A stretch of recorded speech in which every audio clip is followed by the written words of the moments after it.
welcome back. This is the Echols Unlimited Podcast. I'm your host, Terrence Echols, and today is the 42nd episode of the Echols Unlimited Podcast. Thank you to everyone who's helped me get here.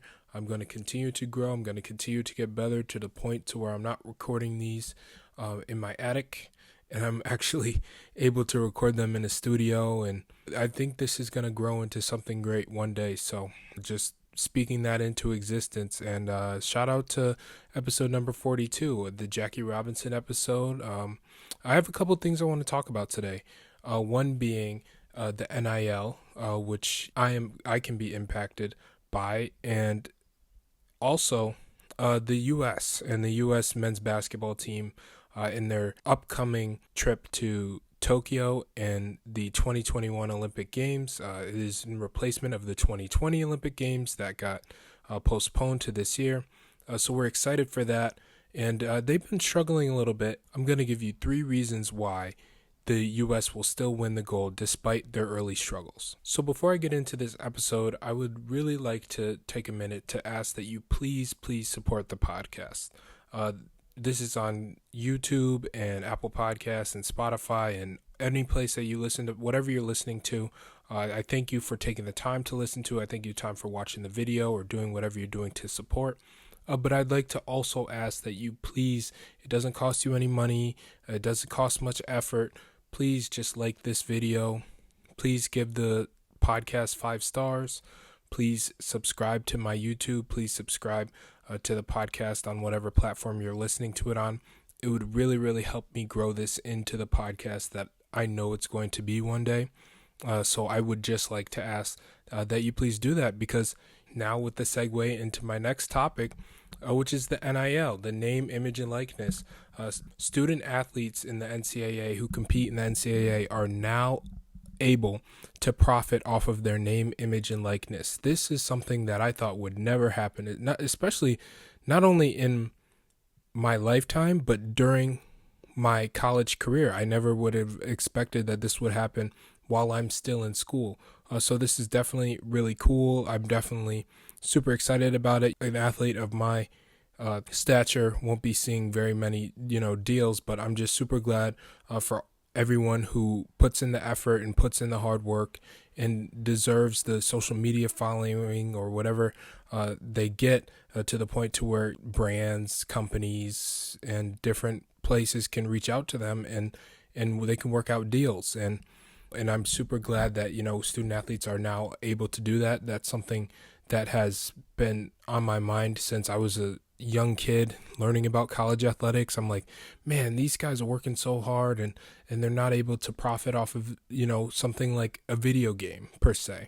That would have been something that would have been great for students to be able to have profited off, especially in the past 20 years where video games have just grown exponentially. So super glad about that, super happy about that. And the first thing I did, me being a student athlete still currently, was monetize this podcast. So I'm super happy to be able to, make some money off of having this podcast and this platform. Not going to be much, I understand, because of where my following is at.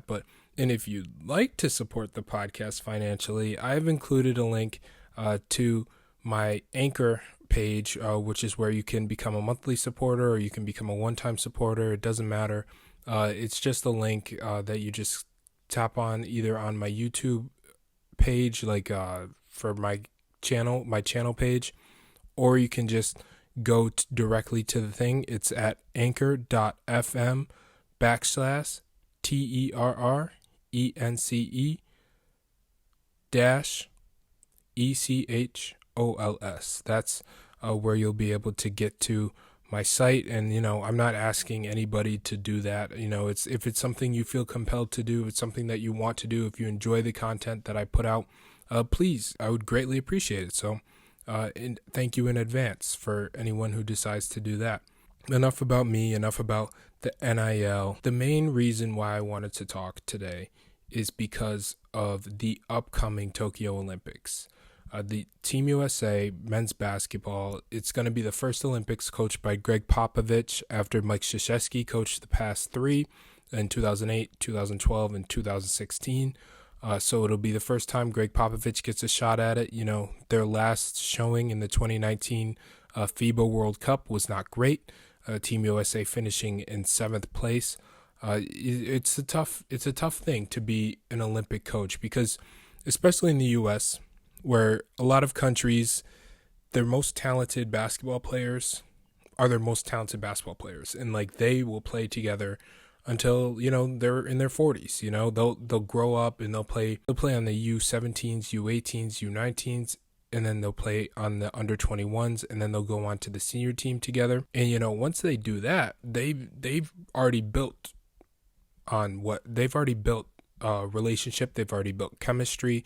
They've already built a dynamic between them, to the point to where they're a pretty strong group. If you ask a Ricky Rubio and a Marc Gasol and Rudy Fernandez if they are comfortable playing with each other, even though they played on all different NBA teams, they're probably extremely comfortable playing with each other, because they've been playing since they were 16, 17 years old. If you ask Jason Tatum and Kevin Love how comfortable they are playing together, they haven't had the same experience. They haven't been playing together since they were young. Jason Tatum growing up in St. Louis, Kevin Love growing up in Oregon, California, Northern California area in the Pacific Northwest. They didn't grow up near each other. They didn't go to the same schools. They haven't played on the same NBA team, and they weren't the same age, so they didn't play on the same FIBA teams growing up. So it's a bit of a mixed bag in the U.S., especially considering the talent that's in the U.S. When you have so much talent, it's going to be different guys every year, because I'm sure Team USA would drop whoever they want on the team. If LeBron James or Steph Curry or Kawhi Leonard says, hey, I want to play this year, and they're going to cut someone else who may have had a spot, and allow them to play. Whereas some of the big stars in the other countries, say Giannis Antetokounmpo, for example, I'm sure if he wasn't making this finals run right now, he'd be playing for Greece this year. Jokic in Serbia, Doncic in Slovenia, the big stars in the NBA that play for a different country, they're going to take pride. They're going to represent their country. Andrew Wiggins in Canada, a lot of the big stars are going to want to take pride in being from a country that isn't known for being the best in the world. Team USA is the best in the world, and I don't take that lightly at all. So it's going to be a difficult transition from Popovich it's going to be a different transition from the Krzyzewski run, where he was getting guys like LeBron and KD and James Harden and Steph and all those guys to play, versus now where Pop's having a tough time to get the stars to play. He's got KD, but LeBron, Steph, Kawhi, all the big American stars, just none of them really want to play, or they can't play because they get hurt.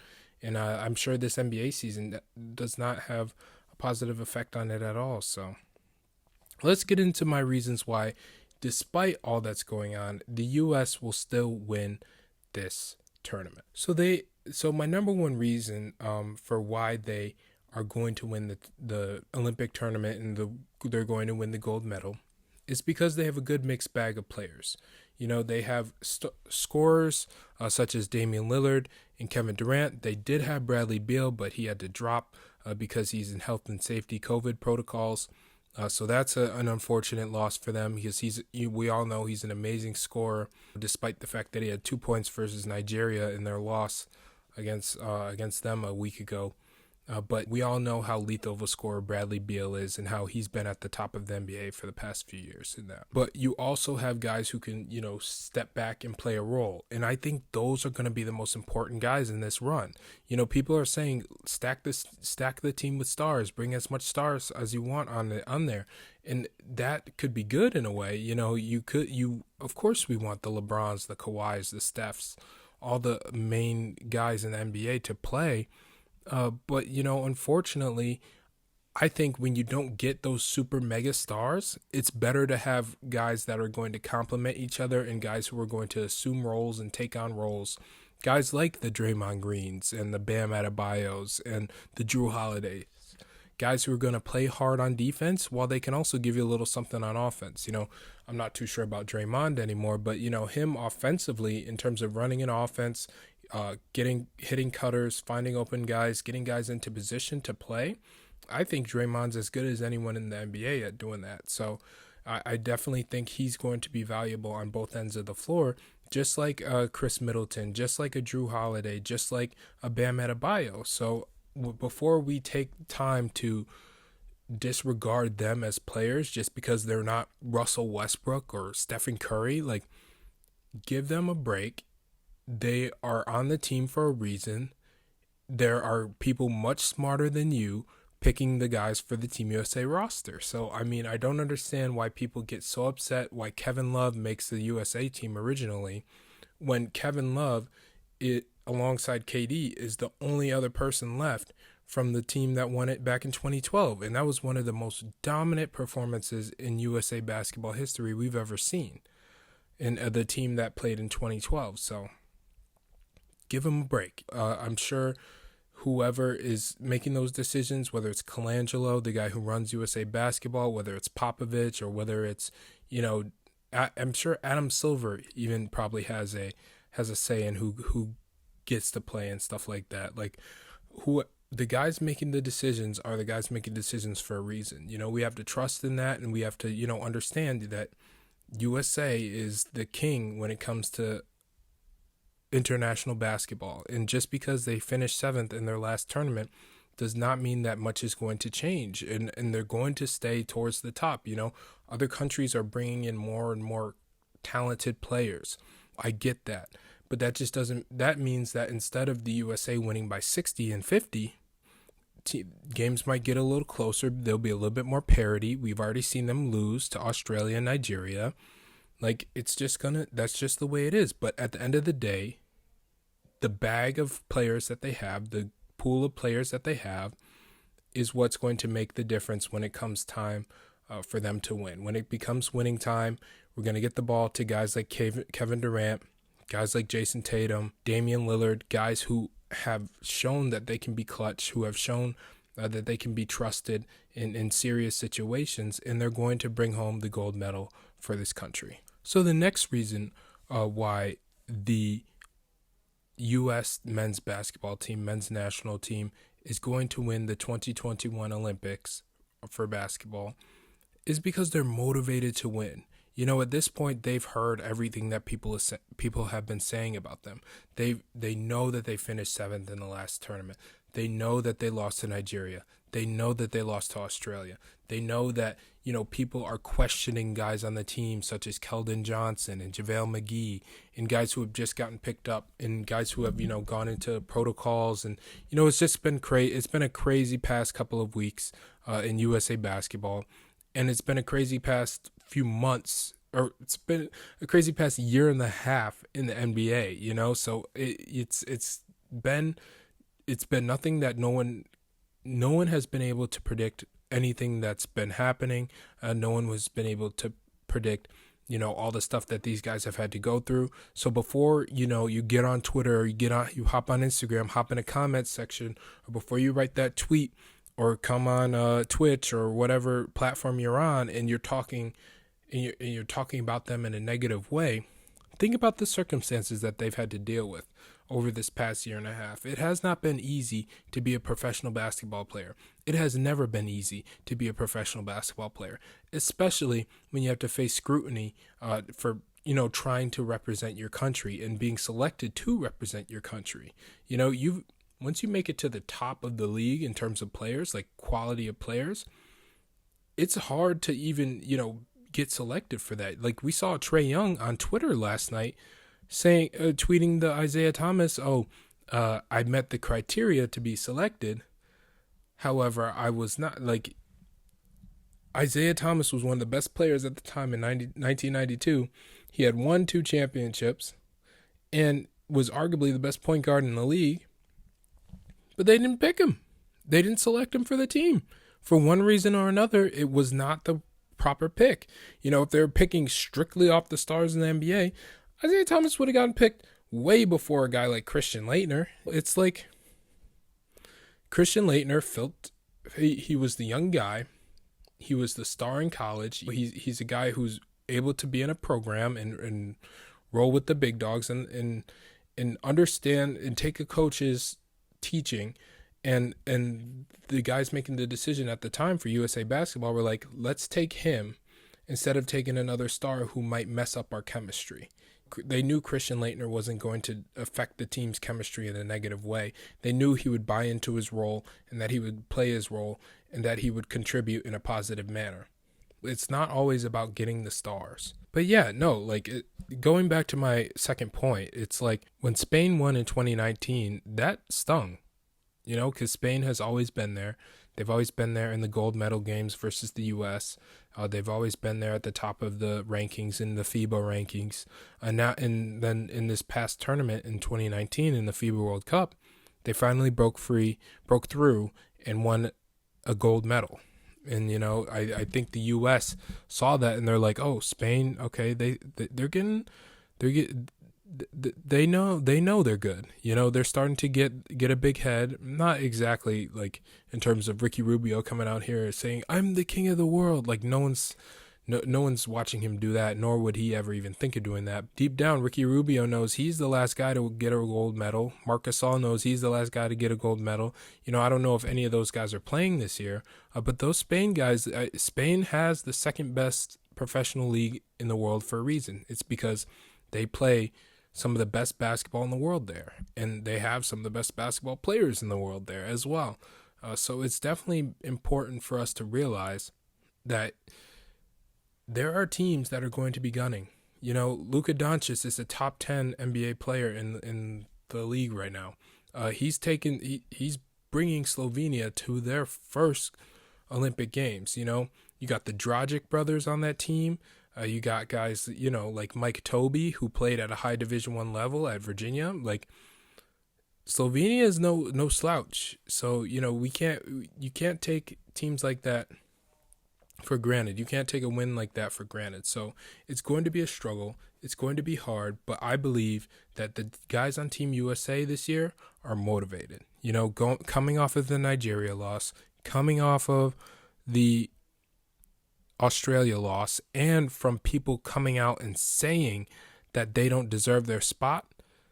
So guys are gonna get, they're gonna get a little motivated, a little extra motivated right there. So I'm looking forward to watching them take advantage of that motivation, use it in a positive manner, and bring home this gold medal that we all know at the end of the day, the U.S. is going to win the gold medal. I mean, I don't see any other situation happening. People are losing their minds, in my opinion. It's like, no, U.S. is going to handle it. They're going to take it to every team that they play. It's going to be a lot closer this year because just other countries have become more talented. But let me get into my last point, and that is that history is on the side of the U.S., and the U.S. is still, no matter what, no matter how you look at the rosters, no matter how you cut it or anything, the U.S. is still the best team in the world, talent-wise. If we're looking at this roster, up and down, we got guys that are stars in the NBA, KD, Damian Lillard, guys who are role player stars in the NBA, like role-playing stars in the NBA, Bam Adebayo, Draymond Green. And we got guys who are rising stars in the NBA as well, in guys such as Devin Booker, Jason Tatum, and Zach LaVine. And then you got the vets. You got the guys like Drew Holiday, who's been an NBA vet, but it's going to be his first USA basketball experience, or not his first Olympic experience, I'll say.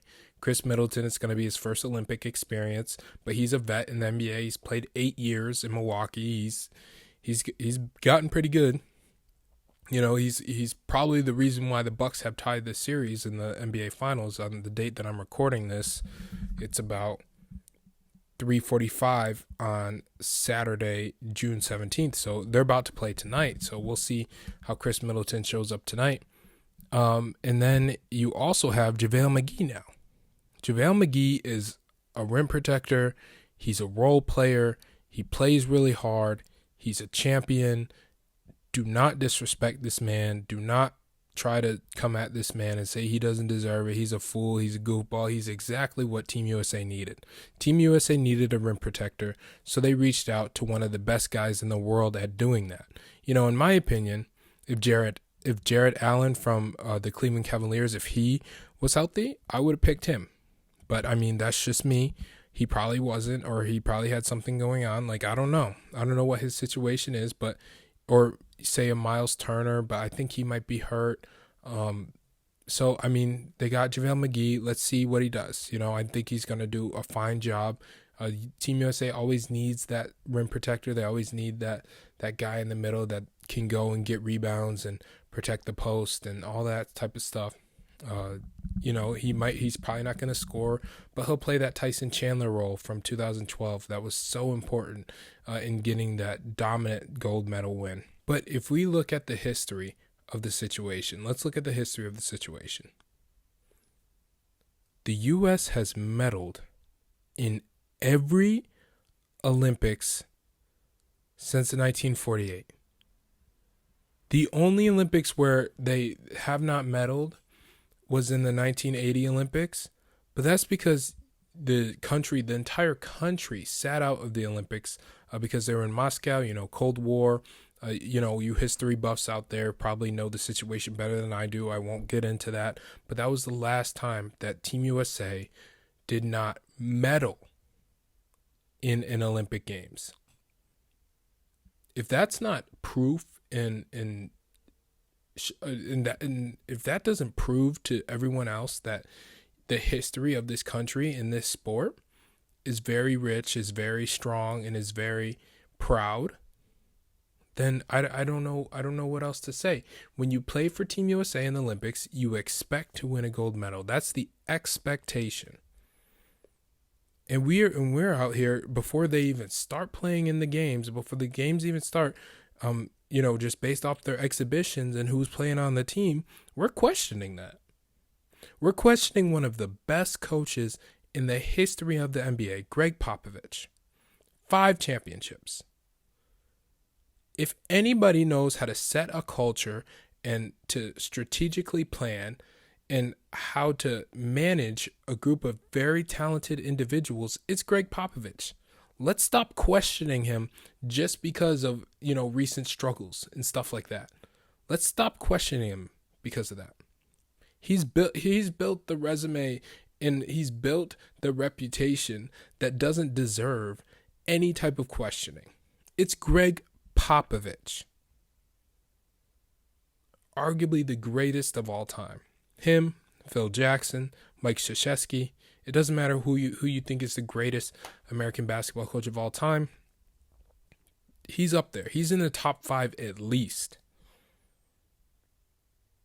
So based on the history that we have and based on the talent that we have, we can assume that the Team USA men's basketball team is going to win the gold medal.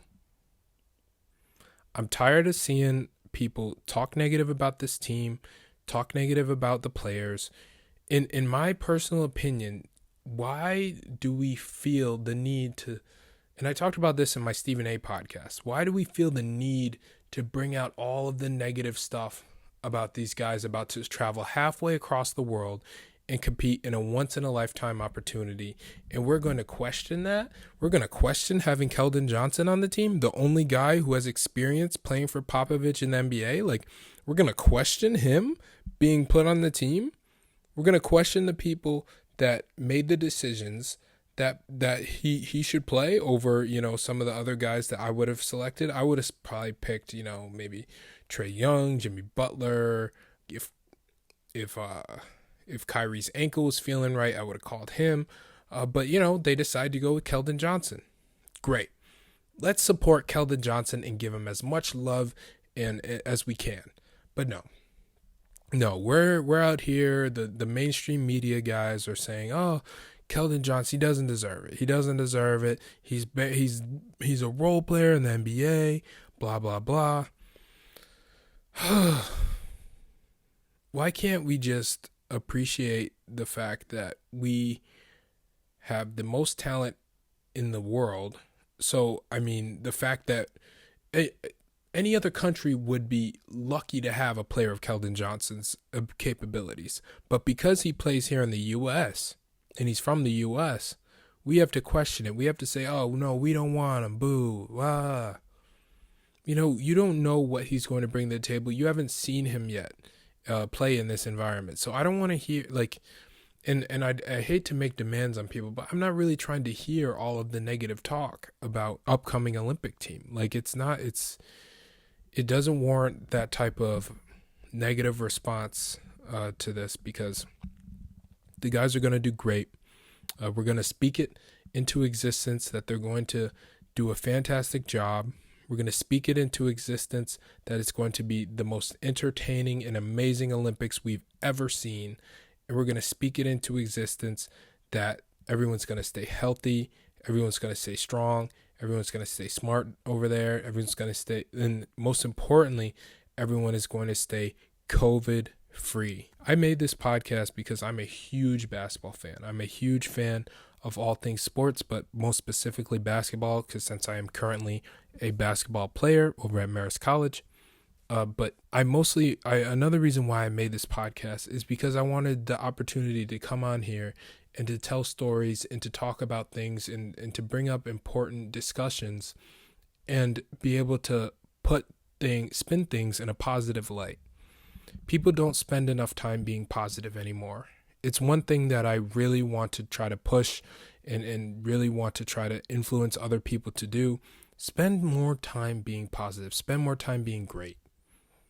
That's so important to me, and I feel like that should be so important to everyone else who's listening to the sound of my voice right now. Just spend more time being positive. Trust me, it doesn't cost anything. It'll make you feel better. It'll make your friends feel better, your family feel better. Just spend more time being positive, man. If I can leave you with anything, it would be that. So, on that note, I'd like to leave you guys with stay positive, stay strong, stay smart, and stay healthy, especially COVID-free. And, thank you for listening. If you listen this far, I'm super grateful for that. I'm super, super thankful to you. Please don't forget, on your way out, please leave a like. Please subscribe to my YouTube, subscribe on the audio platforms, and just support me in any way you can. I'd really appreciate it, and I'd be super grateful for it. I can't thank you enough for listening, and I hope you have a great day.